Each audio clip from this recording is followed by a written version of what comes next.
민주당 인사에 대한 검찰의 전방위 수사에 정면 돌파를 선택한 이재명 대표. 이 대표 중심의 당 결집을 강조한 정성호 더불어민주당 의원. 다선 국회의원. 국회 형사사법체계 개혁특위 위원장. 정성호 의원은 검찰 수사를 정면 비판하며 지금은 당이 결집할 때라고 강조. 현재 민주당의 당대표 이재명 여기서 그 당대표직을 사퇴한다 그러면 그야말로 당이 분열상으로 가는 거죠. 충청 지역을 시작으로 다시 민생 경청 투어에 나선 이재명 대표. 이태원 참사 책임을 둘러싼 충돌에 이어 연말 정치인 사면을 둘러싸고도 갈등이 증폭되고 있는데 정성호 의원이 본 민주당의 향후 전략과 정치권 과제 집중 분석합니다. 내년도 예산안과 이태원 참사, 국정조사 등을 놓고 여야 충돌이 거셌는데요. 여기에 야권 인사에 대한 검찰의 전방위 수사 등과 맞물려 대화와 타협의 정치가 사라진 지 오래입니다.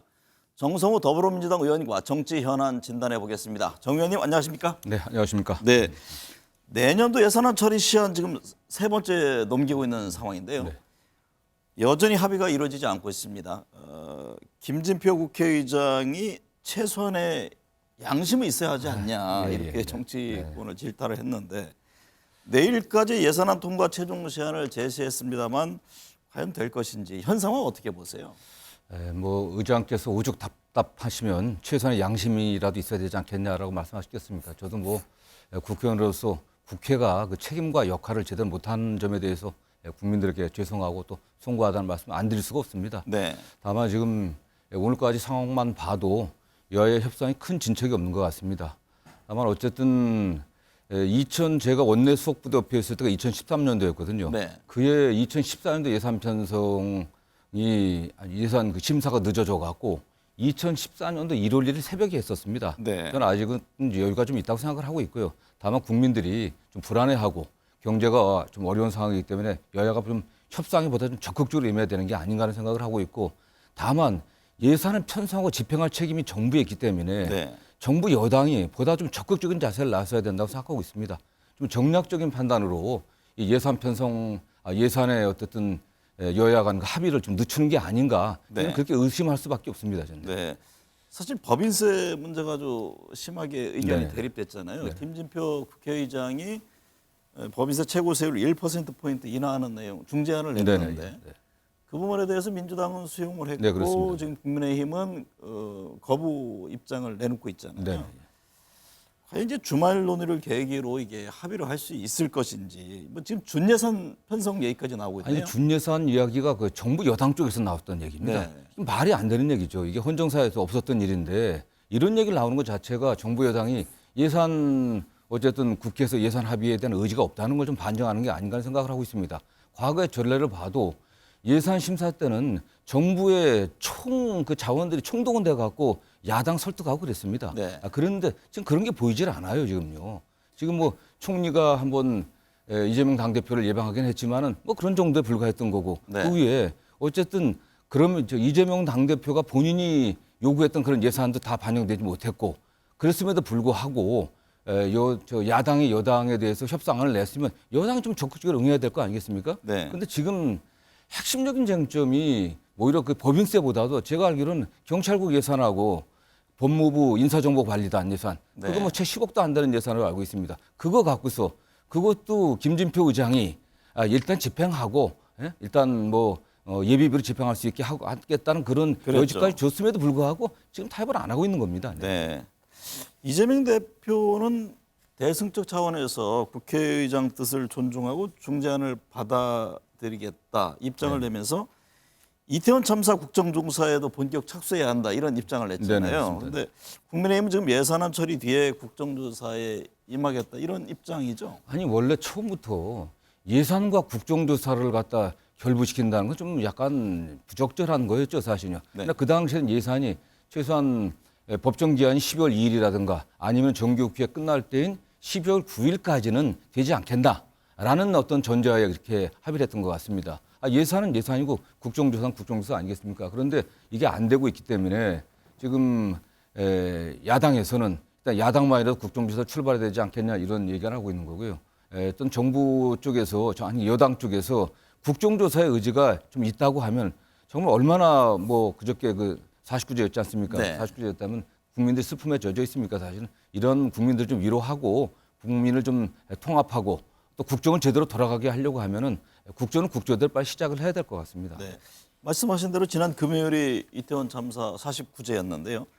국정조사 특위 활동 기한이 45일 중에 네, 45일입니다. 이미 뭐 절반이 이미 지나갔죠. 네. 1월 7일이 마감입니다. 네. 그러니까 못하는 상황인데 다음 주부터 본격 가도한다고 하지만 과연 이런 상황에서 기한 내 활동으로 이게 진상규명이 제대로 되겠느냐 이런 전망들이 벌써부터 나옵니다. 여당에서는 여당 국조특위위원들이 일단 사퇴한다고까지 선언하지 했고요. 네. 또 예산 처리가 안 됐기 때문에 안 된다고 하는데 제가 계속 말씀드리지만 국정조사는 국정조사고 예산은 예산입니다. 그래서 여당이 정말 국정조사를 피한다고 하는 그런 생각이 아니라고 하면 빨리 응해야 될 것으로 보고 있고 네. 시간이 없기 때문에 우상호 국조특위위원장도 일단 야 3당만으로도 개문 발차하겠다. 일단 회의를 열어갖고 일정이라도 잡아놓고 최소한 여당이 참여하지 않더라도 할 수 있는 일들 그런 정도는 시작을 해야겠다는 의지를 피력한 것으로 알고 있습니다. 네. 당내 상황 좀 짚어보겠습니다. 민주당은 이재명 대표 관련 인사들에 대한 검찰의 전방위 수사로 지금 어수선합니다. 네네. 이재명 대표의 사법 리스크라는 표현까지 하던데요. 네네. 왜 당이 나섰냐 등 이 대응과 관련해서도 지금 이런저런 목소리가 나옵니다. 현 상황을 어떻게 보고 계세요? 아니 지금 현재 그 검찰의 수사가 처음부터 이재명 당대표 사법 처리 또 사법 처리의 극대화라고 하는 그런 정치적 목적을 갖고 하는 정치 수사다, 또 정치 탄압 수사다, 또 나아가서 정치 보복성 수사라고 저는 규정을 하고 올 수밖에 없었고요. 그렇게 돼 있기 때문에 지금 당이 이재명 대표 관련된 부분들을 갖다가 해명하는 것은 그건 너무나 당연한 거 아니겠습니까? 그게 뭐 다른 분들이 아니라 이 당 대표이기 때문에 저는 그런 면에서 이재명 대표의 사법 리스크에 대해서는 당이 적극적으로 대응해야 된다고 보고 있고요. 다만 그러면서도 민주당이 야당으로서 해야 될 책임들을 하지 그걸 방기해서는 안 되지 않겠습니까? 그런 차원에서 이재명 당대표가 또 민심 청취를 하려고 또 민생 투어를 하고 있는 거고요. 당이 예산에 있어서도 오히려 여당보다도 적극적으로 좀 나서고 있다고 좀 보고 있습니다. 네. 의원님은 확실한 물증 없이 공범 관계에 있는 사람들의 진술만으로 정치자금 수수 혐의로 몰아간다면서 검찰 수사를 비판하기도 했는데요. 이런 가운데요. 대장동 개발 사업의 핵심인 김만배 씨가 네네. 극단적인 선택을 시도했는데 지금의 검찰 수사에 어떤 문제가 있다고 보는지요? 저는 지금 검찰 수사가 조금 전에 말씀드린 것처럼 처음부터 정치적 목적, 정치 의도하에 하는 수사라고 저는 생각을 하고 있습니다. 이게 증거를 따라가서 수사를 하는 게 아니라 검찰이 어떠한 목표, 이재명 사법 처리라고 하는 그 목표를 두고 검찰이 원하는 증거를 만들어가고 있는 수사라고 저는 확신하고 있습니다. 지금까지 검찰이 한 행태가 과거 어떤 정권 하에 어떤 수사보다도 이게 피의사실 유포를 아주 공공연하게 하고 있습니다. 피의사실 유포를 공공연하게 한다는 것은 물증이 없다는 반증이에요, 사실요. 물증이 있다고 하면 검찰은 증거를 갖고 공소장으로 얘기해야 되는데 수사 과정을 아예 그냥 중계를 하고 있습니다. 이게 정치 목적 수사라고 하는 건 반증이기 때문에 저희들은 그렇게 규정할 수밖에 없고요. 지금 김만배 씨 관련해서도 뭐 끔찍한 선택을 계속 이어지고 있다라고 야당한테 비판하고 있는데 아니 검찰 수사를 마치고 어떤 극단적인 피의자들이라든가 또는 뭐 관계 참고인들이 극단적인 선택을 하게 되면 대개 거의 모든 사건에서 검찰의 강압 수사라든가 검찰의 인권 유린적인 수사 이걸 의심했습니다. 이게 저희도 그렇게 의심할 수밖에 없는 거거든요. 네. 김만배 씨 본인조차도 이게 검찰에서 이러이러한 요구를 하는 것 같은데 내가 허위사실과 진술해야 되는 거 아니냐 이런 비슷한 얘기를 한 것으로 지금 언론에 나와 있습니다. 저는 그런 검찰의 그런 수사 태도가 이 사건을 갖다가 어떤 이재명 사법 처리라고 하는 그리고 이재명 사법 리스크를 극대화해 갖고 결국은 민주당 분열시키고 더 나아가서는 총선에서 여당이 유리한 구도를 만들어내려고 하는 정략적인 수사다라고 얘기할 수밖에 없습니다. 이재명 대표는 현장 민심 등등 행보 이어가고 있잖아요. 검찰 수사에 대해서 아직 견딜만 하지만 힘든 건 사실이다. 대한민국 검찰이 모두 달려든다. 이런 말을 했는데 이 대표 잘 아시잖아요. 어떤 심정을 반영하는 걸까요? 아니 뭐 특히 제가 개인적으로 이 대표하고 통화를 해보거나 말을 해보면은 아들까지 아들의 뭐 인터넷 그 게임 했던 기록까지 다 들춰갖고 아들까지 기소하지 않았습니까? 네. 지금 아내까지도 사법 처리하겠다고 지금까지도 수사를 하고 있습니다. 그 주변인들 또 괴롭히고 있고 이런 본인에 대해서보다도 가족까지 또 주변까지 탈탈탈 털고 있고 뭐 200번, 300번 가까이 되는 압수수색을 하고 있는 거 아니겠습니까? 네. 그런 면에서 본인이 힘들지 않다고 얘기하는 건 거짓말이겠죠. 다만 뭐 이재명 대표가 매우 강한 사람입니다. 네. 강한 사람이고 이미 뭐 인권 변호사 때라든가 성남시장 때라든가 또는 뭐 경기도지사 때 수많은 그 검찰의 어떤 그 탄압적인 어떤 그런 수사를 이겨내 왔기 때문에 잘 견디고 있고요. 뭐 그의 신조인 정의가 승리한다고 하는 확신을 갖고 저는 뭐 견뎌내고 있다고 보고 있습니다. 이재명 대표가 검찰 수사와 관련해서 추가적인 어떤 입장 표명이 필요하다고 보세요? 저는 검찰이 어쨌든 뭐 이재명 대표를 소환하지 않겠습니까? 뭐 소환하고 할 때쯤 되면은 일정한 정도 입장, 그 소환에 대한 일단 입장을 좀 내야겠죠. 사실. 네.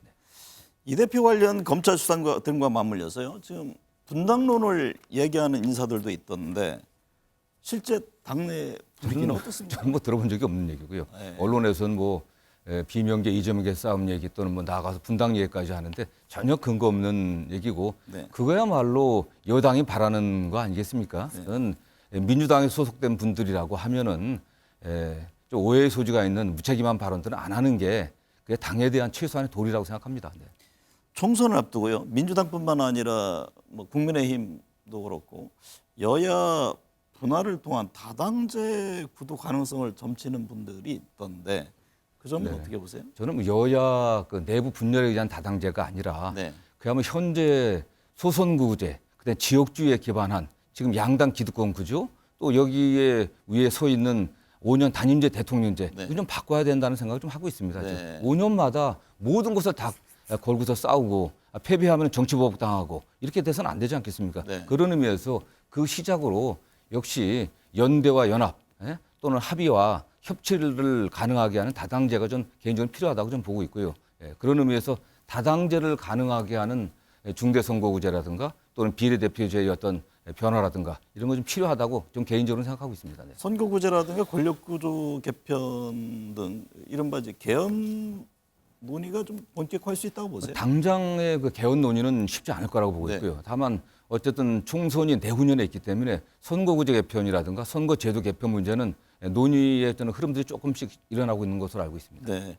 이명박 전 대통령 등 연말 정치인 사면 얘기가 나왔는데요. 관련해서 김경수 전 경남지사 뭐 복권 없는 사면이 거론되고 있다고 하는데 뭐 이에 대해서 김 전 지사는 가석방도 사면도 원치 않는다 이런 네네. 입장을 냈고요.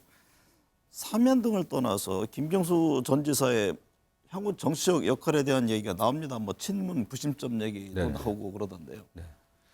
저는 일단 가석방은 사면이 아닙니다. 가석방 뭐 50% 이상 형기 이제 복역하고 나면 그렇죠. 평가에서 나올 수 있는 거고요. 김경수 지사는 자녀 형기가 한 5개월 남았는데 저는 자녀 형기 5개월 형면제하고 집행면제하고 복권시키는 게 그게 정치 도의에 맞는 게 아닌가라는 네. 생각을 합니다. 이걸 김경수 지사 사면 문제를 이명박 전 대통령 사면과 연관지어 갖고 하는 것은 매우 부적절하다 보고 있고요. 다만 김경수 지사는 매우 지혜로운 분입니다. 또 점잖은 분이시고 능력도 있으시고요. 어떻게 보면 친노 친문의 적동이라는 평가를 받고 있지 않습니까? 지금 문재인 정부 전 정권에 대해서 전방위적으로 총체적으로 좀 수사를 하고 있는데 그렇기 때문에 김경수 지사가 막 나온다고 하면 오히려 당이 단합할 수 있는 새로운 계기가 되지 않을까라는 네. 생각을 합니다. 저는 문재인 대통령도 이재명 당대표 중심으로 민주당이 뭉쳐서 이 위기를 극복해야 된다라는 생각을 갖고 있는 것을 저는 듣고 있습니다. 네. 그렇다고 하면 그의 복심이라고 할 수 있는 김 지사가 나와서 당을 단합하는데 긍정적인 역할을 하리라 저는 생각하고 있습니다. 분열이 아니라 오히려 당합의 예. 계기가 될 것이다. 예, 그럴 거라고 보고 있습니다. 진단이시군요. 네네. 검찰이 노웅래 의원에 대한 구속영장을 신청하면서 체포 동의안이 국회에 제출이 했는데 이 당론을 정하지 않고 의원들의 자율 투표에 맡기기로 했잖아요. 네네. 이게 방탄국회 논란 등 이런저런 고민이 좀 많을 것 같은데 어떤 이유가 있습니까? 어차피 물론 국회의원의 불체포 특권은 헌법상의 권한이긴 하지만 네. 국민들은 국회의원 특권이라고 생각을 하고 있습니다. 그렇기 때문에 이런 신상 문제를 당론으로 결정하는 건 적절치 않다고 좀 보고 있고요. 어차피 이게 무기명 비밀 투표 아니겠습니까? 그렇기 때문에 뭐 당에서는 의원들의 자유로운 어떤 선택에 맡길 거라고 보고 있고 다만 노웅래 의원님 사건 같은 경우는 이게 저는 개인적으로 구속할 사안인지 네. 이게 사안이 그렇게 중대한 사안인지 아니면 그다음에 도저히 증거인멸의 우려가 있는지 저는 상당히 의심을 가질 수밖에 없습니다. 의원을 회기 중에 체포해야 할 만큼 그게 중대한 사건인지 이런 관점에서 봐야 될 것 같아요. 그리고 어쨌든 국회의원의 그 불체포 특권이라고 하는 것이 우리 민주주의 역사에서 상당히 의미가 있었습니다. 더구나 지금 현재처럼 정권이 검찰을 동원해서 야당을 총체적으로 탄압하고 전 정권의 모든 성과를 다 부인하고 있는 상황에서 저는 의원들이 현명하게 판단을 해야 될 것으로 보고 있고요. 그게 의회의 권한과 책임을 다하는 것으로 보고 있습니다. 국민의힘은 전당대 룰을 놓고 지금 충돌을 보이고 있잖아요. 네네. 지난 목요일 날 윤석열 대통령은 영빈관에서 국민과의 대화 형식으로 국정과제 점검회를 진행하기도 했는데 새 정부 정책이라든가 뭐 최근 이제 노사 문제도 있었습니다만 정부 여당 움직임을 어떻게 보고 계세요? 저는 이게 과연 그 여당이 여당 구실을 하는 건지 잘 모르겠습니다. 지금 대통령 윤심이 어디 가 있냐 이것만 좀 파악하려고 혈안이 되어 있는 것 같아요. 또 관저에 누가 들어가서 식사를 했느냐 이거 갖고서 서로 홍보하고 있는 상황 아니겠습니까?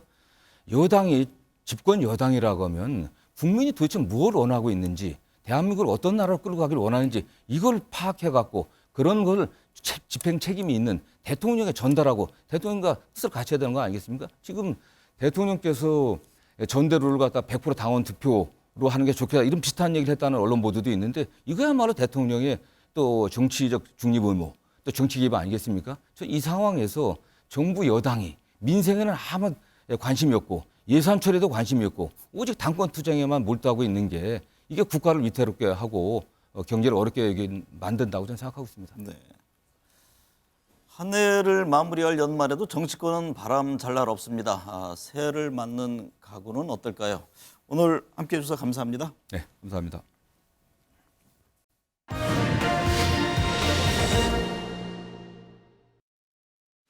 참 비장한 대통령입니다. 서울 한복판에서 희생당한 158명의 국민을 생각한다면 그리고 유가족의 비통한 마음을 헤아린다면 웃고 농담을 건넬 수는 없습니다. 정치하는 사람들이 최소한의 양심이 있어야지. 지금 우리 경제를 살려내고 취약계층을 도우려고 하는 이 수레바퀴를 국회가 붙잡고 늘어지고 못 굴러가게 하는 거 아닙니까 이게. 위기의 순간에는 정부가 소신껏 힘을 짜서 제때 좀 할 수 있도록 양보를 하고 도와주시길 바라고 지난 5년간 또 하신 만큼 하셨지 않습니까? 윤석열 대통령께서 더 이상 이 독불장군식 가이드라인 제시를 하지 말고 국회와 여야의 판단을 온전히 존중해 주셨으면 좋겠습니다. 다음 주부터는 국정조사도 정상 가동해야 합니다. 정부 여당은 비극적 참사 앞에서 정치적 계산을 앞세우지 말고 책임 있는 행동을 해주시기 바랍니다. 네, 정치권 현안 짚어보겠습니다. 신성범 전 새누리당 의원, 김영주 전 더불어민주당 의원 나오셨습니다. 어서 오십시오. 안녕하세요. 네, 국회 현안부터 짚어보죠. 내년 예산안 처리 지금 여야 충돌 계속되고 있습니다. 신성범 전 의원님. 네네. 김진표 국회의장이 앞서 화면에서도 봤습니다만 저렇게 화를 내거나 호통치는 분이 아니잖아요. 점잖으신 네, 분이죠. 양심까지 얘기를 했는데 어쨌든 내일까지 다시 합의 처리해라 이렇게 최종 시한을 19일이죠. 예, 제시를 했는데 이게 뭐 좀 진전이 있을 것 같습니까? 제가 보기에 제가 들어오면서 이제 체크를 해보니까 어제 그러니까 토요일 날 양 원내대표 그러니까 주호영 원내대표, 박홍원 원내대표가 추경호 경제부총리를 만났다. 네. 이 이야기가 들리고 오늘도 원내대표끼리 만나고 있다 그래요. 어느 정도 가닥은 잡힐 걸로 보여요. 아시는 대로 이번에 그 예산안이 왜 안 되는지 국민들 잘 모르잖아요. 쟁점이 뭔지 알려진 거라고는 대통령실 이전 비용을 야당에서는 안 해주려고 하는 것다. 내지는 아니면 무슨 공공 분양주택이냐, 공공 임대주택이냐, 윤석열 예산이냐, 이재명 예산이냐 이런 걸로 싸우고 있다는 얘기 외에는 특별한 게 없었단 말이에요. 그럼에도 불구하고 늦은 데 대해서는 굉장히 좀 어색하다. 특히나 김민표 의장이 말씀 중에 뒷부분이 많이 빠졌는데 이런 말씀이 더 중요한 거예요. 지금 복합 경제 위기 속에 그나마 경제를 살 수 있는 마중물 역할을 하는 게 정부 기업 투자 아니면 국가 재정인데 재정을 이렇게 꽉 잡고 있으면 내년 1일 날 집행이 되겠냐 말이에요. 네. 우리 서울만 보는데 지방 정부에서 다 저 결정을 기다리고 있다고요.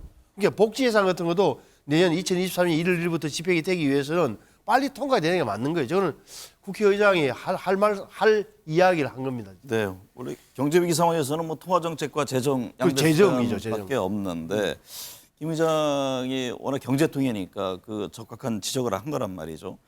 김영주 전 의원님, 그럼에도 불구하고 만약에 예산안이 통과되지 않을 경우에 뭐 준예산 전공개까지 나오고 있잖아요. 그렇게까지 되면 안 되는 것 아닙니까? 글쎄요. 그래서 지금 이제 헌법 54조 3항에 의하면 엄밀하게 얘기해서 새로운 회계 연도 개시일까지 예산안 의결이 되지 않을 경우에 이런 경우가 이제 준예산 체제로 될 텐데 실제로 그렇다고 하면은 여전히 아직 기회는 남아 있는 거죠. 국회 선진화법에 의해서 12월 2일로 못 박았습니다만은 실제로 뭐 19일 날 되면 좋고 그렇지 않다 하더라도 최소한 의결을 12월 31일 전까지 한다라면 이런 고비는 넘길 수 있다. 많은 비판을 받겠습니다만은 그리고 실제로 이제 준예산 체제로 간다라고 하는 것은 실제로 보면은 그동안에 국회에서 논의됐던 것이 무용화되는 거고 또 그럼에도 불구하고 실제적으로 예산이 전년 대비 예산을 뭐 쓸 수 있는 건 아닙니다. 네. 최소한의 운영 경비만 쓰라는 것이기 때문에 여야 모두가 이런 어떤 국민들의 어떤 굉장히 국회를 보는 싸늘한 시선을 외면하기는 쉽지 않을 것이다. 그래서 뭐 19일 날 하면 안 되더라도 어쨌든 24, 25 전까지는 아마 어렵사리 이 논의가 마무리될 수 있지 않겠나 그렇게 기대를 해봅니다. 예산안 합의가 계속 지연되면서 이태원 참사 국정조사 지금 뭐 45일 기간 중에 절반이 지났는데 아직 착수조차 못했잖아요. 이 더불어민주당은 예산안 처리 이후 시행하기로 한 국정조사 특위를 조만간 가동하겠다 그런 입장을 분명히 했거든요. 야 3당만의 국정조사를 하겠다는 그런 의지인가요? 사실은 뭐 그런 의지를 박홍근 원내대표가 밝히고 있습니다만은 사실은 조금 제가 보기에는 국정조사 그 관련된 발의를 너무 성급하게 빨리 한 부분이 있습니다. 네. 특수본이 결과적으로는 이럴 만한 어떤 성과 없이 마무리되고 이때쯤 그런 문제 제기를 하면서 했으면 되는데 아시는 바와 같이 1월 7일이 데드라인이면 거의 절반 이상 다 날려보냈고 또 더군다나 여당이 참여하지 않는 반쪽짜리 조사에 최소한 어떤 뭐 대통령께서 행안부 장관을 그렇게 끼고 도시는데 그 밑에 있는 경찰이며 다른 어떤 조사 대상 기관들이 굉장히 원활하게 협조할 가능성도 없어 보이고 그렇다면 차제에 아마 이번 예산안 합의 과정에서 국정조사 기간을 뭐 보름 정도 연장하는 안이 일괄적으로 타결되고 그러면서 말하자면 국민의힘의 국정조사위원들도 같이 참여하는 조사가 바람직한 조사가 되지 않을까 그렇게 봅니다. 신성범 전 의원님, 국민의힘 입장은 어떤가요? 조사 기간을 좀 연장해야 된다. 지금 민주당은 그런 입장을 이미 밝혔잖아요. 근데 국정조사가 시작됐지만 어떻게 보면은 가시적인 건 하나도 안 나타난 거잖아요. 그러니까 시일만 끄었지 지금 자료 요구를 한지도 모르겠고 어찌됐건 제가 보기에는 국민의힘 입장에서는 지금은 염두조차 안 둔다. 지금 시작도 안 했는데 무슨 소리라고 할 겁니다. 그런데 제가 보기에는 뭐가 걸려 있느냐? 결국은 예산안이 내일이나 그래도 조금 있다가 통과가 되면 그나마 연말 전에 통과되면 할 수 없이 국정조사를 하는 게 맞아요. 할 수밖에 없어요. 이걸 야 3당에게 맡기만 두면 정말 산으로 갈 겁니다. 그래서 할 수 없다. 여당의 숙명이다. 제가 보기에는 예산안 통과된 이후에는 국정조사를 해야 되고 국정조사를 하는 과정에서 필요하다면 뭐 1월 7일까지 지금 끝이 나지만 그걸로도 연장하는 게 맞다고 저는 봐요. 이태원 참사 49제 추모 행사가 그제 있었잖아요. 윤 대통령이 추모제에 참석하지 않은 데 대해서 지금 야당이 비판하고 있네요. 글쎄요, 이제 이재명 대표는 참석해 달라 뭐 그렇게 이제 호소했는데 참석하지 않은 것은 물론이고 뭐 일부 언론에 의하면 그 시간에 무슨 뭐 축배를 들었다느니 다른 어떤 뭐 유쾌한 행사를 했다느니 이런 부분에 대한 이런 그러니까 언론의 동향들이 보입니다. 바람직하지 않아 보이는데 다만 이미 대통령실의 입장은 이미 여러 차례 유감 표명이라든지 사과의 뜻을 밝혔다라고 보는 것 같고 최종적으로는 아마 특수본의 조사 결과나 최소한 어떤 국정조사 결과에 맞추어서 마무리 짓는 어떤 사과라든지 그런 부분이 있지 않겠나 생각하고 오히려 지금은 정반대로 최근에 있었던 뭐 국정과제 점검회의 때도 행안부 장관을 말하자면 모시고 나오고 같이 함께 대동해서 나온다는 것은 사실은 그 유가족 입장에서는 굉장히 가슴 아픈 보기 바람직하지 않은 장면이 아니었겠나 그렇게 생각이 듭니다. 신선범 전 의원님, 네. 이런 가운데 한덕수 총리의 발언이 논란이 되고 있잖아요. 네. 그 친구들이 사망한 트라우마를 극복하지 못하고 극단적인 선택을 한 학생이죠. 그 학생에 대해서 굳건했으면이라는 표현에 대한 논란인데 지금 야당 2차 가해고 이거 가슴을 후벼파는 망언 아니냐 이런 비판을 했네요. 저는 망언이 좀 지나친 해석 같다. 그러니까 예를 들어서 연세 드신 어른들 입장에서는 그걸 좀 잘 버텨보지 이런 아쉬움의 표현이었을 텐데 물론 그 속에는 이 정부가 도대체 이태원 참사에 대해서는 무슨 마음 따뜻한 한마디도 안 해주네라는 불신이 깔려있기 때문에 총리가 욕을 먹는 거지만 굳건했으면 하는 게 어떻게 해서도 망언 수준은 아닌 것 같고 네. 아까 앞서 말씀하신 윤석열 대통령이 참석 안 했다는 부분 저 49제에 저게 참 우리 한국적 특색이긴 하지만 뭐 계속 울고 있을 수는 없는 거 아니에요. 대통령도 다른 일도 많고 한데 그러니까 저런 부분에 대해서는 너무 좀 야당에서도 너무 작은 문제를 자꾸 꼬투리를 잡기 시작하면 우리 국민들이 좀 다르게 쳐다볼 것 같다는 점도 염두에 뒀으면 좋겠어요. 그러니까 네. 왔으면 좋았겠지만 안 왔다 하면 대통령이라는 직위가 그런 거고 또 할 일이 있는데 저는 그런 문제에 대해서 약간 좀 차원을 좀 달리 했으면 좋을 거라 생각합니다. 국민의힘 전당대회 살펴보죠. 김영주 전 의원님, 이 당원 투표와 일반 국민 여론조사 비율 현행은 7대3이잖아요. 이것을 당원 투표 100%로 고치는 걸로 대략 뭐 그렇게 가닥을 잡아가는 분위기. 네, 그런 것 같네요. 네. 이거 어떻게 봐야 합니까? 글쎄요, 뭐 당내 민주주의고 당내의 다양한 구성원들이 당원들의 의견들을 더 많이 묻겠다. 나쁜 것은 아닙니다만 큰 틀에서 본다면 대한민국 정당사 또 민주사를 봤을 때 너무 정당 내라 하더라도 정당 이름도 그렇고 정당의 룰도 그렇고 조변석계합니다.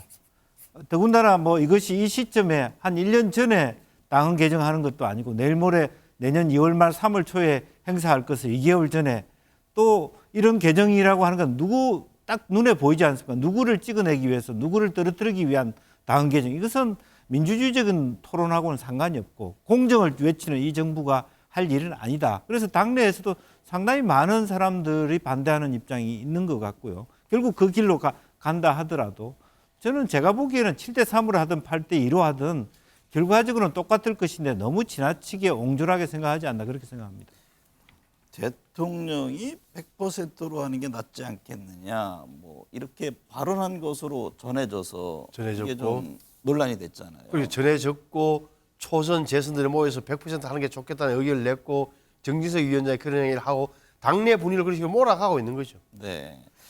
그런데 이게 어쨌든 간에 주자들 간의 입장차가 분명한데 과연 이게 어떻게 보면 당 전체 순기능으로 작용할 것인지 아니면 또 다른 역기능으로 올 것인지 이건 또 다른 문제잖아요. 그러니까 지금 그러니까 이게 당심을 강화한다. 당원들의 의견을 더 반영한다. 대표 선출 과정에 그리고 역선택을 방지한다. 요 참고사항으로 지금도 현행 7대3 규정도 역선택을 방지 조항이 있어요. 30%의 여론조사를 하다 보면 여기에는 국민의힘을 지지하거나 지지장당 없는 사람만 상대로 연설을 하는 거예요. 그러니까 민주당과 정의당 지지자들은 빠진다니까요. 그래서 이미 역선택 방지 조항이 들어가 있다. 이것마저도 안 되니까 더 강하게 하기 위해서 100%로 전다운 투표로 대표를 뽑자는 건데 제가 보기에는 시점도 그렇고 이게 말씀하신 대로 지금 얼마 안 남겨놓고 왜 없는 분란을 일으키느냐 말이에요. 그러니까 유승민 전 의원만 더 키워주는 결과로 제가 보기에는 뻔해 보이는데 왜 이렇게까지 할까? 무리수를 두면은 결국은 나중에 되면 그 역기능, 역작용이 당내 화학과 이게 분명히 안 좋을 건데라는 생각을 계속 하게 되는 거예요. 왜 이렇게 무리하지라는 생각을. 당권 주자 간의 신경전도 이어지고 있습니다. 비윤계 당권 주자라고 할 수 있는 유승민 전 의원이 윤 대통령에게 경선 개입은 심각한 불법이다 이런 얘기를 했어요. 네. 그러면서 또 설치는 윤핵관들에 대한 민심이 얼마나 안 좋은지 본인들만 모른다. 연일 직격탄을 날리는 셈인데 어떤 배경으로 보세요? 사실은 이제 박근혜 전 대통령께서 지난번 공천 개입 부분이 있는데 그걸 가지고 이제 상당히 어떤 심하게 얘기했었는데 지금 이제 대통령께서 그런 마음을 갖고 계신다는 게 이렇게 흘려진다라고 하는 것은 그게 무슨 뭐 감옥 갈 일은 아닌 것 같고요. 그러니까 공천 개혁을 하는 거하고는 좀 다른 과정인데 그렇다 하더라도 본인이 처음에 나는 당 모른다라고 말씀을 하셨기 때문에 윤 대통령께서 그 말하고도 앞뒤가 안 맞는 거죠. 근데 실제적으로 그 배경을 정확하게 팩트 체크를 할 수 없습니다만은 오히려 그런 어떤 그 유승민 대표의 말하자면 반박할 수 있는 빌미를 제공하는 부분이라고 보고 그렇지만 유승민 대표도 당의 여당의 대표가 되려고 그러면 어느 정도는 대통령하고 합을 맞춰가는 모습을 보이는 것이 앞으로 정치를 하는 데서 좋지 않겠냐 그런 생각이 들고요. 네. 또 앞으로 어쨌든 내년 2월까지는 뭐 나경원 또 윤상현 이런 당내 주자들 간에 또 윤핵관과 또 윤핵관 아닌 분들 간의 어떤 갈등은 더 높아지지 않겠나 그렇게 보여집니다. 신상범 전 의원님, 네. 국민의힘 당권 주자들이 이른바 윤심 경쟁에 나섰잖아요. 정부 개혁 함께할 적임자는 나다. 안철수 의원도 김기현 의원도 윤심에 호소하고 있는데 어떤 이유로 보세요? 아니 이 정부가 출범한 지 이제 7개월 됐고 첫 당 대표를 대통령과 맞춰야 되는 당 대표를 뽑는데 윤석열 대통령의 생각이 뭔지는 일반 국민들도 그렇고 당원들도 쳐다보게 돼 있다. 왜 그러냐면은 대통령이 잘 되라는 측면에서 정부가 잘 되기 위해서라도 당과 정부는 당과 대통령실은 함께 가야 한다는 나름의 그 기준이 서 있는 거죠. 그렇기 때문에 뭐 윤심을 이야기하는 건데 이 부분이 미묘한 게 있어요. 미묘해야 되는 거예요. 그러니까 균형을 잘 맞춰야 되는 거예요. 네. 국민들이나 당원들도 보기에 당 대표가 너무 대통령의 부하처럼 수직 관계로 비춰지면 안 된단 말이에요. 당의 자존심도 있는 거고 고위 역할이 있기 때문에 그런 거예요. 그래서 협조는 하되 긴장도 되고 바꾸어 말하면 찐윤도 아니고 그렇다고 해서 아주 뭐 반대파도 아닌 약간 거리를 두면서도 합력하는 이 정도가 국민이나 당원들이 생각하는 여당 대표의 모습이란 말이에요. 그런데 그런 점에서는 지금 안철수 의원이나 김기현 의원이 이야기하는 부분이 때로는 좋지만 때로 보기에는 좀 위험할 수도 있다 저는 그래 보이죠. 위험하다 하면 당 대표가 되고 나서 오히려 내후년에 총선에 좀 더 불리해지는 것 같다. 아니면 안 좋다 그러면은 또 한 번의 비대위 사태가 오지 말라는 법이 없지 않겠느냐. 제 눈에 그렇게 보여요. 신상범 전 의원께서 염두에 둔 후보는 누구 있군요. 아니죠. 그건 저는 뭐 누가 되든 제가 보기에는 네. 이것을 이렇게 무리하게 할 필요 없고 약간의 민심과 당심이 흐름대로 결정될 것이라는 나름대로 낙관론을 좀 갖고 쳐다보는 게 필요해요. 이런 부분에. 네. 김영주 전 의원님. 네. 다른 당권주자들의 발언도 거칠어지고 있는데요. 윤상현 의원은 좀 윤심 마케팅을 하는 건 당의 화합을 해친다 이런 얘기를 했고 나경원 저출산 고령사위원회 부위원장도 이게 당이 또다시 분열하는 것 같다. 네. 싸잡아서 비난을 했는데 이 거친 발언들 속에 여러 가지 의미가 있을 것 같아요. 네. 결과적으로는 뭐 이분들은 나름대로 대통령 관계가 나쁘지 않죠. 특히 나경원 위원장은 그 부위원장을 하고 있고 대통령 직속위원회에서 또 그렇기 때문에 너무 양극단은 위험하다. 네. 그러면서 오히려 나 같은 그 당의 갈등을 껴안을 수 있는 포용적 리더십이 지금 필요한 거 아니냐. 대통령하고도 가까우면서도 너무 지나치게 윤핵관에 들어있지도 않고 이제 이런 부분들이 자기가 적임자인다라고 하는 부분에 대해서 강조하는 발언이고요. 또 정치의 계절이 오면 자기의 그 이미지 메이킹을 위해서라도 좀 거칠게 발언할 필요가 있다. 뭐 그렇게 이해할 것. 신상범 전 의원님 네. 또 하나요. 네. 지금 이제 뭐 당원이 한 100만 명 된다면서요. 78만 명, 100만 명. 네, 한 100명 가까이 된다는데 그리고 40대 이하 당원 비율이 33% 된다고 하던데 네. 그랬을 경우에 뭐 예를 들면 당심을 100% 반영할 경우에 국민 여론이 자연스럽게 스며들지 않겠느냐 이런 진단들을 하잖아요. 네. 근데 저는 좀 차이가 있다. 그러니까 40대 이하 당원 비율이 33%나 되기 때문에 젊은 층이 많이 들어왔구나. 하지만 40대 이하의 인구가 얼마입니까? 41%예요. 41%인데 당원들은 33%. 큰 차이가 있다. 바꾸고 말하면 아직도 67%는 50대, 60대, 70대로 되어 있는 게 우리 국민의힘 당원들의 구성이다. 또 하나는 지역적인 문제가 있는 거예요.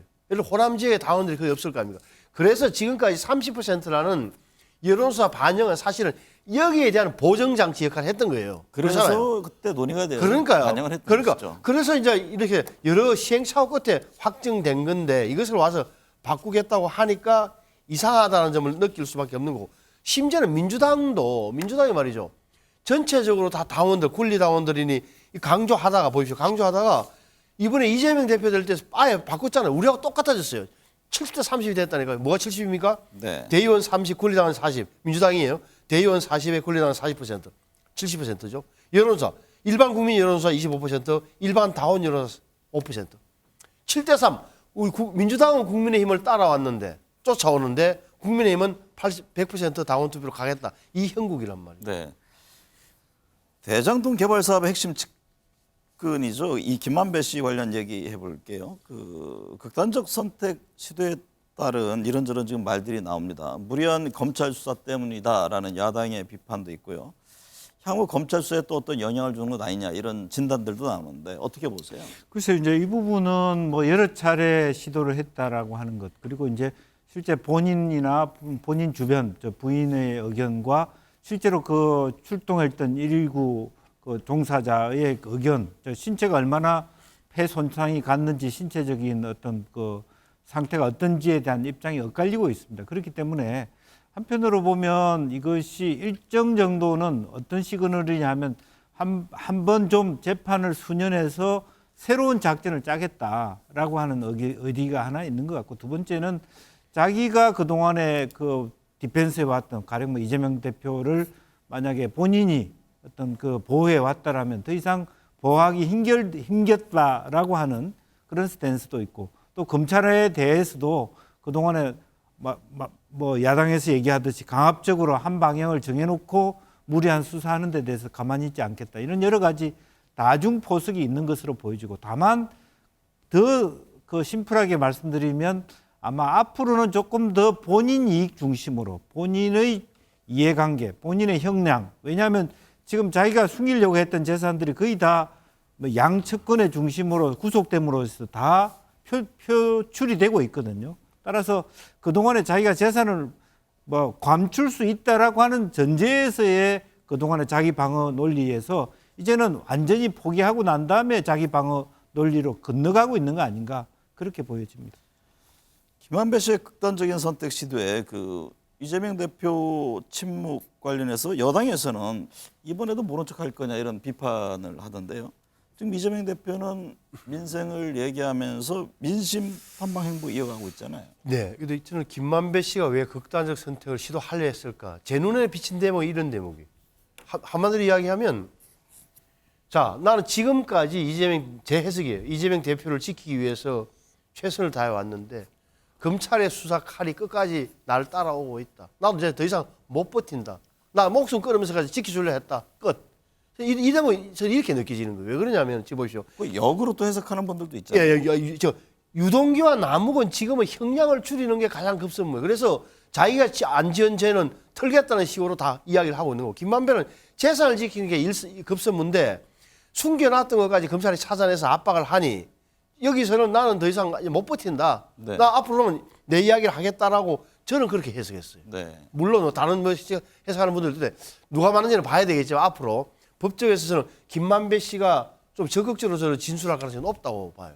그러니까 그 진술이 과연 어떤 진술이냐. 극단적으로 다르잖아요. 그러니까 지금까지 한 얘기 토대로 뭐 자기는 진실을 얘기했다라고 할 수 있는 것이고, 지나친 압박이 오니까 그러면 다른 얘기를 할 수밖에 없다는 얘기인지, 이것은 이제 추후 진술과 재판 과정을 통해서 봐야 될 텐데, 어쨌든 이 이른바 정치적 동지라는 정진상 전 실장의 공소장에 이재명 대표가요 81번 등장한다고 하는데, 검찰의 옥죄기에 민주당은 어떤 입장인가요? 그래서 이제 우리가 좀 용어를 뭐 이제 가지고 뭐 지나치게 해석할 필요는 없겠습니다만은, 정치 경제 공동체라는 용어보다는 정치적 동지라는 용어를 쓴 것은 한편으로 보면 정진상 사건과 이재명 대표의 사건이 그렇게 같이 엮이지 않는다는 시그널로도 보여지거든요. 네. 실제적으로 보면 경제 공동체, 과거에 뭐 최순실, 박근혜 뭐 그때 당시에 재판 과정에서 있었던 용어에 비해서 정치적 동지 맞죠, 옛날부터 써왔던. 이제 그런 의미에서는 조금 이재명 대표하고는 다른 결로 보여진다. 그렇다고 해서 이재명 대표가 아무런 이 사건에 있어서 뭐 검찰에 칼 끝이 안 갈 것이냐, 이건 별도로 다루겠다는 그런 시그널로 보입니다. 어쨌든 81번 이렇게 다뤄졌다는 것이고, 남욱 유동규가 연일 공세를 한다라고 하는 것은 여러 가지 최종적으로 확실한 어떤 그 스모킹 건 자체를 아직 만들지 못한다, 그렇게 생각이 들고요. 이재명 대표도 거기에 대해서 새로운 어떤 공격을 준비할 수 있는 그런 텀이 보이는 거 아닌가, 그렇게 봅니다. 사면 관련 얘기 좀 해볼게요. 지금 이명박 전 대통령, 김경수 전 지사 연말 정치인 사면 얘기가 나오잖아요. 근데 뭐 김경수 전 지사는 복권은 아니다 이런 얘기가 흘러나오는데 과연 그런 선택을 할까요? 어떤 전망이세요? 저는 김경수 지사 하는 말은, 자, 복권 없는 사면 해줄 거면 해주지 마세요. 네. 어차피 5월 달에 나가는 건 뭐 5달 남았는데 그런 건 안 받아주겠다는 건데, 저는 김경수 지사의 태도가 좀 문제가 있다고 보는 게, 이 가석방 불원서 이제 읽어봤는데, 네. 이게 결국 자기가 무죄라는 거잖아요. 무죄라는 건데, 이것은 본인의 생각이겠지만 우리가 상식적으로 알고 있기로는 드루킹이라는 사건 자체가 단순한 여론을 조작한 게 아니라 매크로라는 기계 장치를 동원해서 좋아요를 수없이 눌러면서 인터넷 여론을 조작하고, 이것을 정치 여론전에 활용했다는 대목에서는 굉장히 지금 정치사의 핵을 끊는 그런 사건이었단 말이에요. 그럼에도 불구하고 자기가 굉장히 양심수인 양, 정치범인 양, 나는 사면 복권 없는 사면 아예 안 받을 거야, 나한테 줄 생각하지 마 하는 건 조금은 어색했다. 뭐 사면 해줄지 안 해줄지 모르겠으나, 또 하나는 사면이라는 것은 해주면 본인이 뭐 계속 지금 창원교도소에서 계속 있겠습니다, 아니야, 나가야 되는 거예요. 결과를 봐야 되는데 네. 어색한 장면이 분명히 있었어요. 사면이라는 게 이게 정교해야 되잖아요. 그러니까 자칫 뭐 어떤 형평성 이런 거 균형이 안 맞으면 여론의 역풍을 맞을 수도 있는데, 김영주 전 의원께서 보시기에는 김 전 지사 복권 문제는 어떻게 처리할 것으로 보세요? 글쎄요, 이제 뭐 이런 상황에서 정부가 무리하게 사면까지는 몰라도 복권까지 바로 그럴 거는 아닌 것처럼 보여지고, 네. 결과적으로는 복권이 안 된다는 것은 김경수 지사 입장에서는 그리고 다음 총선, 다음 대선까지도 안 된다는 것일 수도 있거든. 5년이기 때문에요. 그러니까 2023년 플러스 그러니까 2028년까지 비선거권을 가질 수가 없다라는 부분이기 때문에 여러 가지 이제 그런 면에서 문제 제기를 할 수 있는 거고, 방금 신성범 의원 얘기했듯이 아무리 그런 이것은 이제 정치적 매니페스테이션이라고 저는 그렇게 이해합니다. 뭐 본인은 안 나가겠다 하더라도 뭐 출소해라.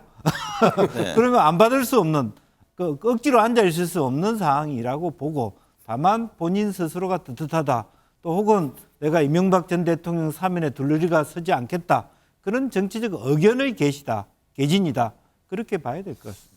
김경수 전 지사가 나올 경우에 민주당의 어떤 정치 지형의 변화를 예상해 볼 수 있습니까?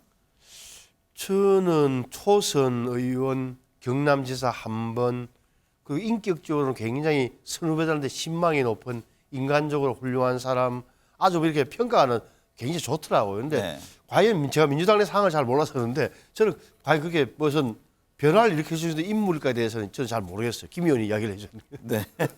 김 의원은 어떻게 보세요? 글쎄요, 지금 이제 어쨌든 사법 리스크로 인해서 이런저런 대안들을 얘기하고 있는데, 사실 복권 없이 사면만 됐을 때, 사면이 안 될 수도 있습니다만은 그랬을 때 과연 중심으로 서기에는 아직까지 한계가 있다. 다만 앞서 정성호 의원은 그런 얘기를 네. 하더라고요. 오히려 단합의 하나의 또 다른 계기가 될 수 있다, 이런 진단을 네, 하세요. 왜냐하면 지금 현재 현 정부가 말하자면 문재인 대통령 쪽 그리고 이재명 대표 쪽으로 같이 갈 것을 나누고 있기 때문에, 갈라치기를 하지 않기 때문에 네. 당내에서 힘을 합쳐야 되는 상황인 것 같고요. 다만 이제 그 겉으로는 합치지만 결과적으로 이재명 대표의 반대편에 결과적으로 친문이 많기 때문에 결과적으로 무조건 단합할 수 있는 상황은 아닌 것처럼 보여집니다. 네. 오늘 두 분 말씀 감사합니다.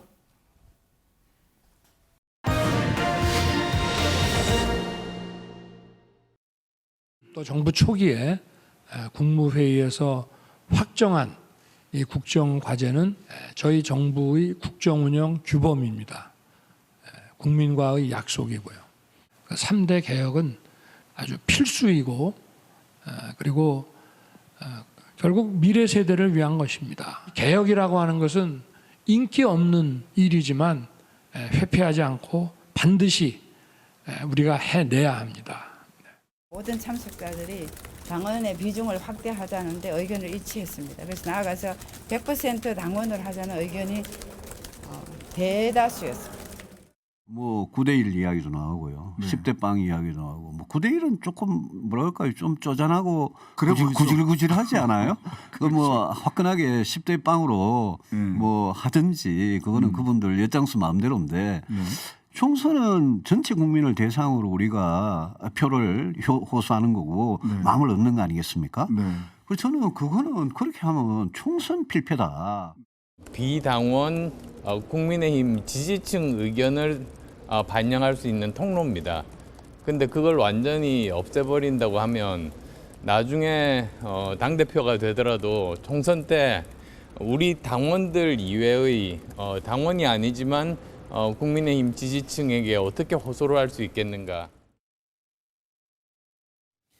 네, 한 주간의 여론 흐름 짚어보겠습니다. 배종찬 인사이트 K 소장, 이은영 휴먼앤 데이터 소장 나오셨습니다. 어서 오십시오. 네, 안녕하십니까. 네, 배 소장님. 예. 윤석열 대통령 지난주 갤럽 MBS에서는 소폭 상승을 했고 예. 리얼미터에서는 소폭 하락했습니다. 네. 지난 한 주 윤 대통령 지지율 전체 흐름은 어떻게 봐야 합니까? 네, 리얼미터 조사는 이번 주가 아니라 지난주 실시했던 월요일 날 나왔으니까. 예, 월요일 나왔으니까요.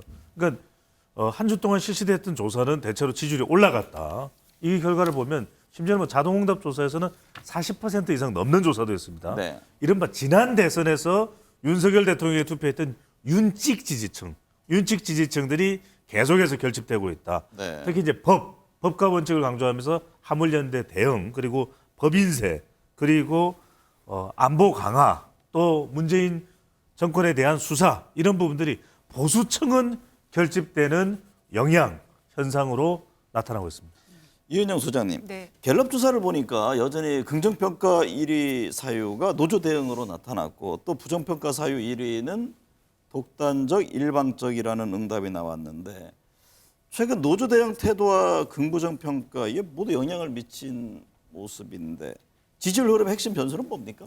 일단은 그 노조 대응과 관련해서 긍부정 양쪽에 이제 영향을 준 이유는 20, 30대층의 노조관이 좀 달라졌기 때문에 그렇게 좀 이야기할 수가 있고요. 그런데 지금 이 노조 대응은 이제 원칙적으로 그다음에 이제 좀 빠른 타이밍에 해서 긍정적인 효과를 받았지만 네. 그 이후에 나온 이 노동 정책, 노동 개혁을 하겠다는 이 내용이 지금 상당히 좀 논란이 많이 되고 있습니다. 노동 시간이라든지 이런 부분이 논란이 많이 되고 있어서 이 지금 노조 대응을 통해서 얻은 지지율을 이 노조 개혁이라든지 노동 개혁을 하겠다라는 정책 아젠다를 통해서 좀 까먹을 수도 있다. 이렇게 좀 보고 있습니다. 윤석열 대통령 지지율이 한 달째 상승세를 이어가고 있습니다. 국민의 3분의 1 지지도 확보를 했고요. 그만큼 부정평가도 많이 떨어졌습니다. 특히 보수층에서의 지지율이 무려 6%포인트 넘게 올랐는데 앞서 배종찬 소장님께서 말씀하신 것처럼 보수층 지지율이 많이 올랐는데 이게 뭘 잘해서 이렇게 지지층을 확보를 한 것인지 그리고 이게 다른 층으로도 확산을 할 수 있을지 궁금합니다. 그래서 이제 다른 층으로 확산되기 위해서는 좀 윤석열 대통령 정책이 달라져야 되겠죠. 하지만 보수층이 결집하는 것은 단호한 대응입니다. 그러니까 화물연대 파업도 단호한 대응, 단대. 북한에 대해서도 단호한 대응, 문재인 정권에 대해서도 단호한 대응. 이 단호한 대응을 하다 보니까 대륙주가 결집을 하는 것이거든요. 대구, 경북뿐만 아니라 부산, 울산, 경남, 그리고 60대, 또 70대 이상, 또 주부층도 결집되면서 지지율이 올라간다고 봐야 되겠죠. 단대가 있으면 뭐 소대, 중대도 있는데. 이은영 소장님, 네. 윤 대통령 지지율이 상승세 이 탄력을 들려면 중도층 마음을 사로잡는 게 중요하잖아요. 뭐 당연한 그렇습니다. 얘기입니다만. 네. 근데 갤럽 조사에서는 중도층에서 긍정평가가 소폭 하락했어요. 이 중도층 지지율 얻기 위해서는 어떤 게 중요합니까? 일단 지금 중도층의 그 지지율 숫자를 보면은 최저임 때가 23%였고요. 그다음에 네. 지금 이제 지난 조사 갤럽 조사에서 27%가 나왔습니다.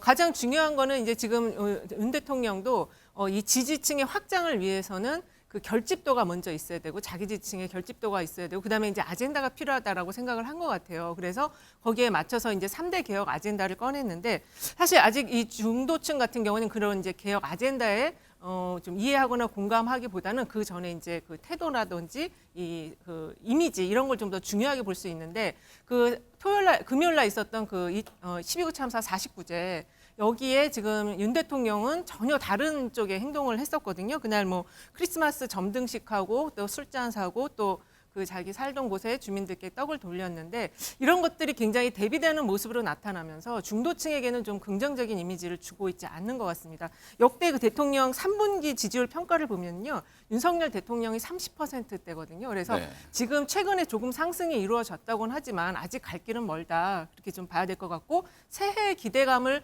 만약에 많이 줄 수 있다면 중도층에게도 조금 더 긍정적인 영향을 줄 수 있을 것으로 보여집니다. 윤석열 대통령의 국정 운영을 신뢰하는지 물었습니다. 예. 그랬더니 신뢰한다라는 응답이 추세적으로 개선이 된 건 분명합니다. 그런데 그만큼 부정평가도 줄었고요. 하지만 절대적인 숫자로 봤을 때는 여전히 56%가 국정 운영을 신뢰하지 않는다라고 예. 답했습니다. 여기서 우리가 고민의 지점이 있는데 배종찬 소장님 네. 어떤 포인트에 무게를 두느냐에 따라서 국민의 인식이 많이 바뀔 수 있습니다. 이 신뢰도가 개선 추세에 있다 혹은 네. 여전히 절반 이상을 신뢰하지 않는다. 어느 쪽의 무게를 봐야 우리가 합리적으로 판단할 수 있겠습니까? 신뢰하지 않는 쪽 부정적인 걸 봐야 되죠. 우리가 등산가들을 만나면 그런 이야기합니다. 앞산을 볼 때 뒷산을 봐라.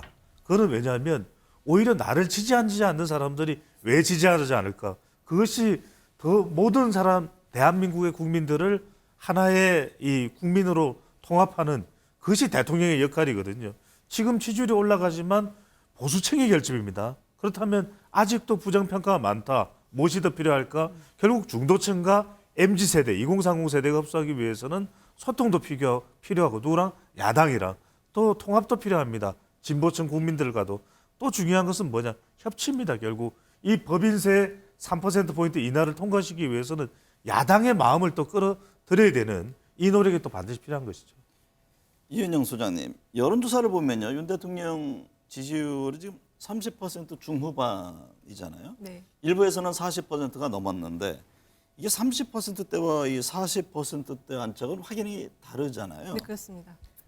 그 연말 연초에 윤 대통령 지지율 흐름 전망 어떻게 하는지 궁금합니다. 일단은 이제 지금 그 연말이 다 되어 지나가고 있기 때문에 이제 현재 수준에서 좀 숨고르기 하는 기간이 있을 것 같아요. 네. 그래서 이 30%대와 40%의 의미는 40%대에 안착이 돼서 넘어간다라는 거는 이제 확장성이 이제 생긴다는 말이고 중도층에서 이제 이 지지가 생기기 시작한다는 얘기인데요. 근데 이제 그 넘어가는 과정에서 이제 새해를 맞이하면서 가장 중요한 거는 아까도 말씀드린 것처럼 새해 기대감이거든요. 경제에 대한 새해 기대감인데 이것이 지금 좀 좋지 않은 상황이다. 그리고 지금 그 야권을 향한 수사가 아직도 마무리가 안 되고 있어요. 특히 지금 이번 주 말에 들어서서는 그 김현미 전 장관이라든지 네. 또 그 조현옥 인사수석까지 다음 주부터는 소환을 하겠다라는 이야기가 나오고 있어서 지금 이 수사가 그 새해로까지 넘어가면서 이렇게 확장이 되는 형태로 간다고 하면은 이거는 확장성으로 가져가기는 좀 어렵다 이렇게 볼 수 있겠습니다. 배 수장님은 네.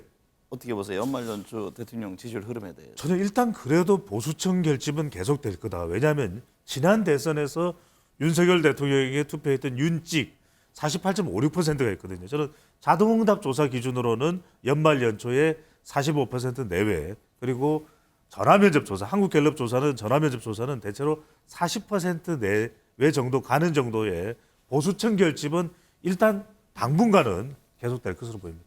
이태원 참사에 대해서 윤석열 대통령이 어떻게 대응하는지도 이 여론조사에 있어서 주요 변수가 되고 있는지 궁금한 게 최근에 민주당이 이상민 장관 해임 건의안을 제출했고 여기에 찬성한다는 응답이 과반을 넘었습니다.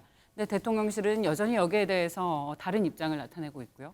근데 이게 지지율에 있어서 이 지지율을 좌지우지할 만한 주요 변수가 되고 있는지 궁금합니다. 지금 현재로서는 그 12구 참사에 대한 그리고 또 그 이상민 장관 해임 건의안이 지지율에 직접적으로 영향을 주는 요인으로는 작동하고 있지 않은 것 같아요. 왜냐하면 이제 그게 조금 다른 이슈들이 워낙 많았고 예산안이라든지 국정조사에 대한 이슈들이 같이 다 병행적으로 갔기 때문에 실질적인 그 핵심 사안은 되지 않았지만 지금 민주당이 해임 건의안 이후에 이게 대통령 임기 거부권 행사하겠다는 의사를 밝혔고 그 이후에 탄핵 소추안을 바로 올리겠다고 했거든요. 근데 탄핵 소추안을 올리게 되면 또다시 또 새로운 국면이 만들어질 수가 있습니다. 이게 좀 약간 수면 아래로 내려갔지만 다시 올라올 수가 있기 때문에 그래서 요거는 지금 사라진 이슈가 아니다. 그리고 실제 탄핵 소추안이 들어가게 되면은 그 좀 전에 배 소장이 말씀하신 것처럼 보수층의 일부가 또 결집할 수는 있을 것 같아요. 그렇지만 전반적으로는 이 사안이 또 새로운 어떤 새로운 국면으로 들어가고 그 부정적으로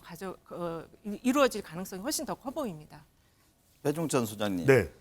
내년 3월 예정된 국민의힘 전당대회를 놓고 지금 룰 논쟁이 한창이잖아요. 현행 그 당심 대 민심 7대3 구도를 당심 100%로 바꾸려는 움직임인데 당권 주자들 간의 정면 충돌 모습 이건 여론에는 어떻게 반영이 됩니까? 부정적이죠. 이게 이른바 당충이거든요. 당권을 가지고서 충돌하는 겁니다. 그러니까 어떤 충돌과 논란은 지지율에는 부정적입니다.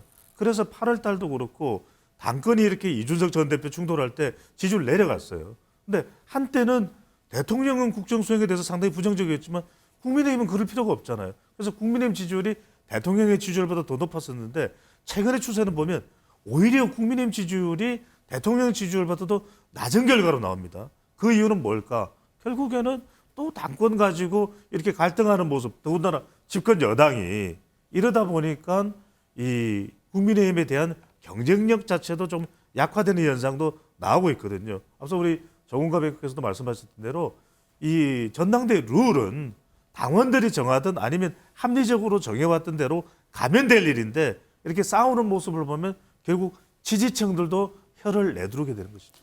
이은영 소장님. 네. 윤 대통령이 당원 투표 100%가 낮지 않겠느냐 이렇게 발언한 것으로 전해져서 이것도 논란이 됐었는데 전당대회와 대통령 이 지지율이 순기능으로 작용할지 아니면 또 다른 갈등의 소재가 될지 어떻게 보세요? 지금 실제 앵커님께서 말씀하신 것처럼 윤 대통령이 사적인 자리에서 이 100%로 가는 게 낫지 않겠냐라는 발언을 했다고는 하는데 확인은 정확하게 되지는 않고 있습니다. 그런데 이 내용과 관련해서 지금 당권 주자로서 1위를 달리고 있는 유승민 전 의원이 한 인터뷰에서 그 박근혜 전 대표 사례를 이야기를 했어요.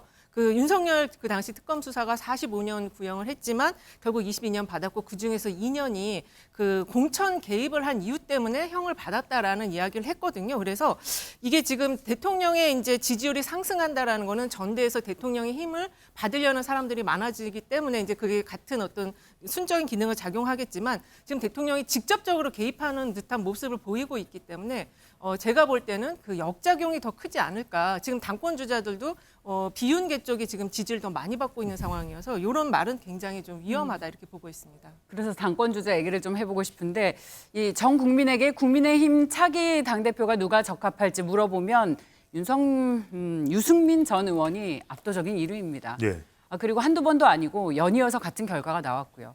물론 지지층 안에서는 또 다른 결과입니다만 근데 이번에 좀 특이할 만한 사실이 나온 게 NBS와 미디어 토마토에 따르면 대구와 경북의 영남에서도 다른 후보 대비 가장 높은 지지를 기록했는데 잘 아시다시피 유승민 전 의원이 아킬레스건은 이른바 배신자론 아닙니까? 이걸 극복한 겁니까? 완전히 극복한 건 아니죠. 근데 흥미로운 게 뭐냐면 주호영 원내대표가 어떤 당대표가 필요한지를 이야기할 때 수도권 MZ세대라고 그랬어요.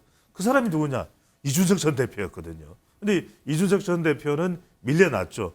그런데 또 지금 여론조사상으로 가장 높은 지지를 받는 사람이 수도권 MZ세대 누굽니까? 유승민 전 의원이거든요. 그러다 보니 안 돼. 그럼 유승민 전 의원도 안 되니까 그래서 지금 유승민 밀어내기를 위해서 유승민 죽이기를 해야 되니까 이 당원 100%로 가는 거거든요. 그러니까 이게 뭐냐.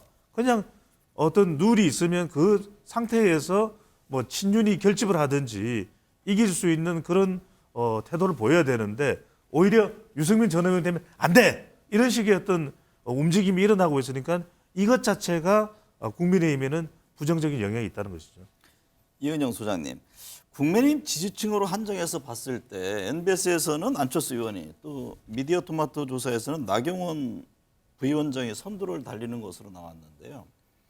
그러면 만약에 당심 100%로 했을 경우에도 이 현저의 여론을 놓고 보면 어느 후보가 유리하다 이렇게 판단하기는 이른 건가요? 제가 볼 때 이제 그 MBS 조사에서 안철수 후보가 당심에서 1위 나왔다는 게 저는 굉장히 좀 주목해서 봤거든요. 네. 사실은 이 정당 지지율로 이제 우리가 그 당심을 좀 유추를 해보는데 사실 실제 당심이 어떻게 되는지는 조사로서는 좀 알기가 어려워요. 실제 당원들을 조사하지 않는 이상은 좀 어렵고 지금 국민의힘의 당원이 29만 이준석 당대표 하기 전에 한 29만 정도고 영남이 굉장히 치우쳐져 있었는데 이것이 지금에는 70만에서 80만까지 확대가 되어 있고 수도권이 대거 많이 유입된 걸로 지금 알려져 있거든요. 그래서 여론조사로 좀 이거를 당심의 흐름을 파악하기는 좀 어렵다. 하지만 지금 그 앵커님께서 말씀하신 두 개의 조사에서도 이미 비윤 쪽에 후보들이 지금 1위를 들어가고 있거든요. 그래서 요거는 여론조사상으로 파악하기는 어렵지만 지금 당내에서 상당히 당원들 사이에서도 지금 이런 상황이면 대통령 지지율이 올라가고는 있지만 아직도 낮은 수준이기 때문에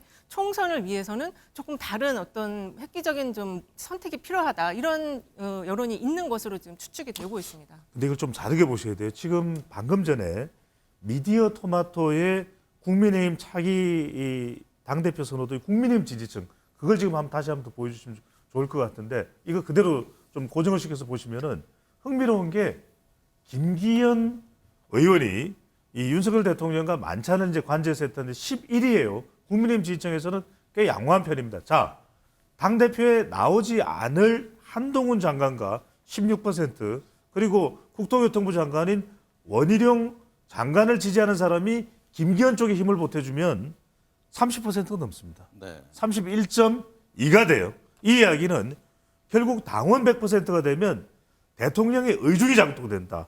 윤심이 작동되면 지금 뭐 누가 될지는 모릅니다. 하지만 김기현 의원도 될 수가 있다는 것이죠. 그러니까요. 그 중요한 대목인데 네. 그렇다면 앞서 30.2%가 김기현 의원 쪽으로 다 갈 것이냐 이 부분에 대한 질문인데 네.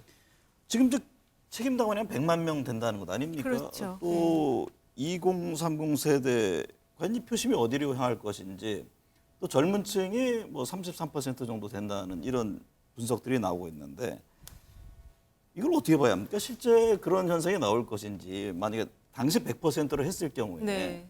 아니면 또 하나의 어떤 역작용이 발생할 것인지 지금의 일반 국민 여론조사를 100만 명에 다 흡수를 할 것인지 네네. 그거 굉장히 중요한 포인트 아닌가요? 저는 그 당심과 민심의 그 현재 지금 국민의힘의 당심은 그 중간 어디에 있다고 보고 있고요. 지금 배 소장님도 가정을 하나 달았어요. 이게 단일화가 됐을 경우에 이제 30%가 넘어갈 수도 있다 얘기했지만 지금 어쨌든 그 국민의힘 당원이 친윤계와 비윤계로 나눠져 있는 건 분명하고요. 비윤계가 한 40여 명이 된다. 그쪽에서 갖고 있는 당원들의 숫자 우리가 지금 파악이 안 되거든요. 그리고 이준석 당대표가 밀어 넣은 당원들의 숫자는 거의 지금 2배가 넘게 지금 증가가 된 상황이기 때문에 그래서 섣불리 예측하기는 어렵고 그 당심과 민심의 중간 정도로 본다면 지금 비윤계 후보들이 조금 더 득세하고 앞서고 있다. 이렇게 정리를 할 수가 있을 것 같습니다. 2030의 표심이 변수가 된다면 이준석 전 대표가 주장하고 있는 전당대회 규칙 개정에 반대한다. 지금 이런 부분이 2030의 표심에도 영향을 주겠습니까? 2030 그 자료를 봤는데요. 그 일단은 유승민 후보가 앞서고 있어요. 20대에서 그 15% 정도 그 MBS 조사를 보면은 그런데 그 다음이 안철수 후보예요. 10%. 그리고 유보층이 거의 70%가 됩니다.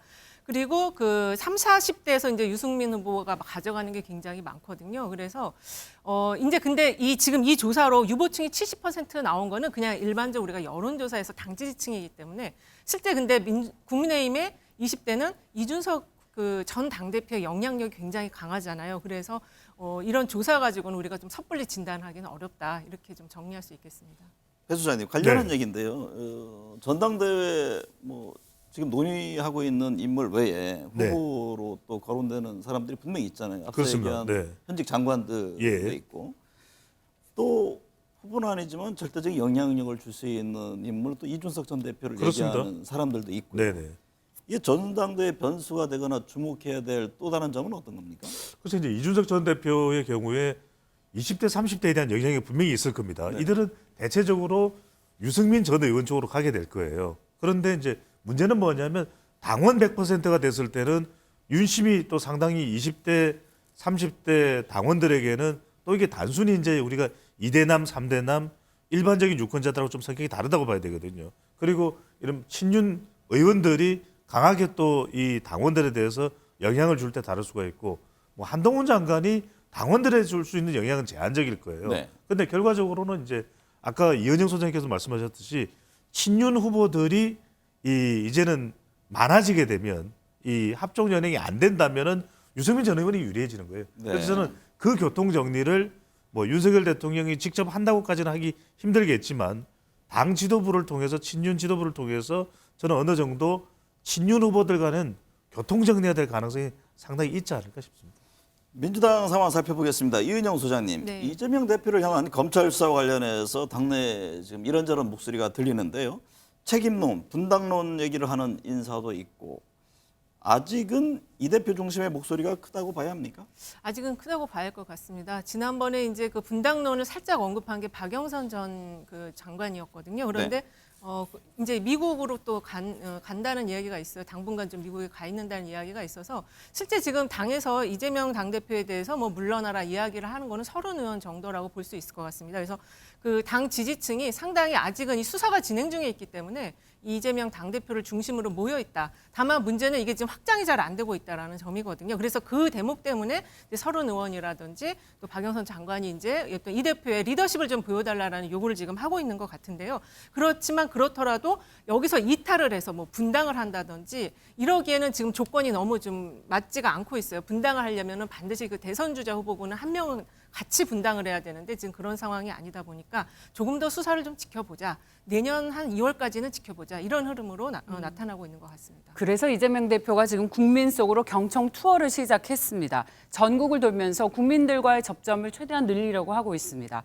자, 그런데 사법 리스크로 지금까지는 활동 폭을 줄여왔는데 이런 활동을 제기하면서 지금의 국면을 타개하려고 하는 이재명 대표의 지금 이런 움직임이 이 시점이 적절한 것인지 궁금합니다. 지금 측근들이 줄줄이 줄소환되고 있는데 지금 이재명 대표가 이럴 때입니까? 그렇게 보실 수도 있는데 사실 이제 아까도 말씀드린 것처럼 이재명 당대표가 이게 너무 수사가 조요다 보니까 최근에 뭐 8kg가 빠졌다는 얘기가 있어요. 그래서 민주당도 사실 이제 국민의힘이 사실 일부 조사에서는 민주당을 앞서는 당 지지율이 나오기도 해서 당 안에서 이재명 대표가 조금 리더십의 공간을 열 필요가 있다. 그래서 그 지방으로의 어떤 경청 투어를 기획을 한 것 같고요. 그런 속에서 이재명 대표도 좀 위축된 심리를 조금 이제 그 이완시키는 그런 측면에서 지금 이 행사가 좀 기획이 된 것 같습니다.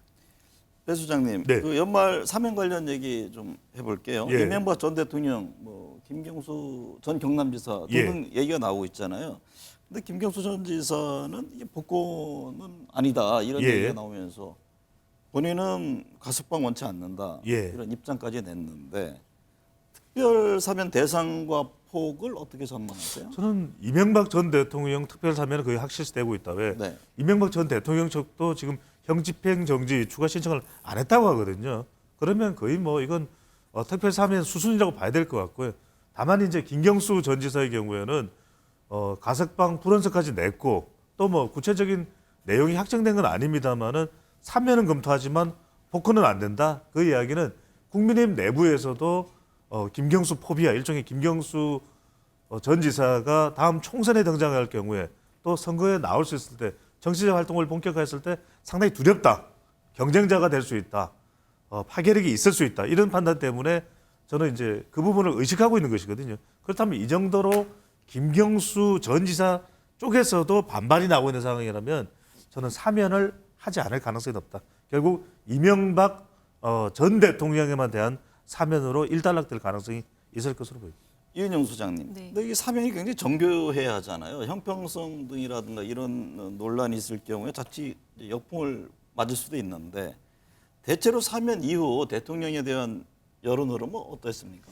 일단은 이제 그 역풍이라는 말씀을 하시면서 모두 이제 정교해야 된다라는 얘기를 하셨는데 사실 과거에 그 사례가 있습니다. 이 사면 얘기 잘못했다가 지지율이 반토막 난 이낙연 전 대표 사례가 있거든요. 네. 그리고 정치해야 된다라는 거, 정교해야 된다라는 거는 수도권과 이 이제 사면을 받는 그 지역, 그러니까는 이제 지금 이명박 대통령 같은 경우에는 영남권 TK와 PK 그 지지 흐름도 같이 봐줘야 되는데 사실은 이게 지금 그 이명박 대통령 사면만 되고 김경수 전 지사는 사면이 안 될 가능성이 지금 높다고 배 소장님도 말씀해 주셨는데 그 TK 영남권의 그 이명박 대통령에 대한 사면 찬반을 보면은 반반이에요. 그렇게 사면에 대해서 좋아하는 느낌은 아니고요. 국민의힘 지지층에서만 사면에 대한 의견이 한 74% 나와서 이게 사면에 따라서 좀 지역 간 차이가 많다. 수도권에서는 더 이게 사면 반대론이 높거든요. 그래서 여러 가지를 좀 살펴봐야 될 것 같습니다. 실제로 과거에는 어땠나요? 이전 정권에서는 정치인 사면이 어떻게 이루어졌습니까? 정치인 사면이 이제 기본적으로 대통령의 고유 권한이기 때문에 사면에 대한 걸 존중하는 태도를 취했고 그리고 사면 이후에 통합의 어떤 행보를 취해서 대통령 지지율에는 좀 긍정적인 영향을 미쳤는데 이번 같은 경우는 지금 영남권에서도 이명박 대통령에 대한 사면이 반반 정도 나오고 있고 수도권에서는 별로 좋지가 않아요. 한 60% 정도가 반대라고 있기 때문에 그 이후에 충분하게 그 어떤 국민 대통합의 행보를 가져가지 않으면 요거는 오히려 분란의 소지가 될 수도 있다. 이렇게 좀 정리할 수 있겠습니다. 사면 복권을 떠나서 김경수 네. 전 지사의 어떤 정치적 역할에 대한 얘기가 예. 나오잖아요. 네. 뭐 민주당이라든가 야권의 어떤 하나의 또 다른 구심점이 될 수도 있습니까? 네, 구심점이 될 걸로 보입니다. 저는 근데 뭐 복역 기간이 남아 있는 기간이 얼마나 남아 있거든요. 그러면 5월 달에 일단 이제 형기를 마치고 나오면 김경수 전 지사가 일종의 민주당 내에서 상당히 중요한 정치적인 영향력을 행사할 것이다. 왜냐하면 이재명 대표를 구원투수하는 것도 구원투수의 역할이지만 저는 일단은 힘을 보탤 것으로 보입니다. 그래서 다음 총선에든 직접 출마는 못하더라도 김경수 전 지사 가지고 있는 PK 영향력 그리고 친문 결집 이 파괴력은 이재명 대표와 함께 맞물려서 나타날 가능성이 있을 걸로 아직 봅니다. 복권에 대한 입장이 정리가 안 됐으니까 예, 예. 출마할지 안 할지는 네, 요구를 예, 해놔야 예, 될 것 예. 같아요. 이인영 소장님, 네. 이번 주 지지율 여론에 가장 큰 영향을 미칠 사안들은 어떤 게 있습니까? 이번 주에는 이제 그 해임 건의안 통과와 그다음에 예산안 통과 부분이 좀 가장 지지율에 크게 영향을 미칠 것 같고요. 해임 건의안이 아니고 이제 탄핵 소추안이 만약에 올라간다면 네. 그것이 영향을 가장 크게 미칠 걸로 보여집니다. 다시 또 이제 대통령이 그동안 좀 대통령 다음의 모습을 보여주는 행보를 취해서 약간 지지율이 보수층으로부터 올라왔는데 지금 뭐 탄핵 소추안이 올라온다든지 국정조사가 시작이 되면은 그것이 또 다시 무산될 가능성이 있어 보입니다. 배종찬 수사님은 어떤 점을 주목해서 보고 계신가요? 예, 이번 주에 어떻게든 뭐 예산안이 일단락되면 이 이태원 참사 국정조사 시작이거든요. 이 이태원 국정조사의 내용과 관련해서 상당한 기간 동안 1월 중까지도 영향을 줄 것으로 보입니다. 지난 16일 12구 이태원 참사 49일 시민 추모제가 열렸습니다. 강추에도 많은 시민들이 함께했습니다. 158명의 소중한 목숨을 앗아간 이태원 참사는 여전히 진행 중입니다. 정부는 정치적, 도의적 책임이 아닌 법적 책임을 강조합니다. 그런 와중에 유족을 조롱하고 비하하는 듯한 막말 등 2차 가해가 이어지고 있습니다. 여야가 합의한 국정조사는 45일의 기간 중 절반 이상을 그냥 흘려보냈습니다. 진척은커녕 착수조차 하지 않았습니다. 분노하는 유가족과 시민들의 목소리에 정부와 정치권이 더 늦기 전에 응답해야 합니다. 네, 이상으로 시사 스페셜을 마칩니다. 시청해주신 여러분 고맙습니다.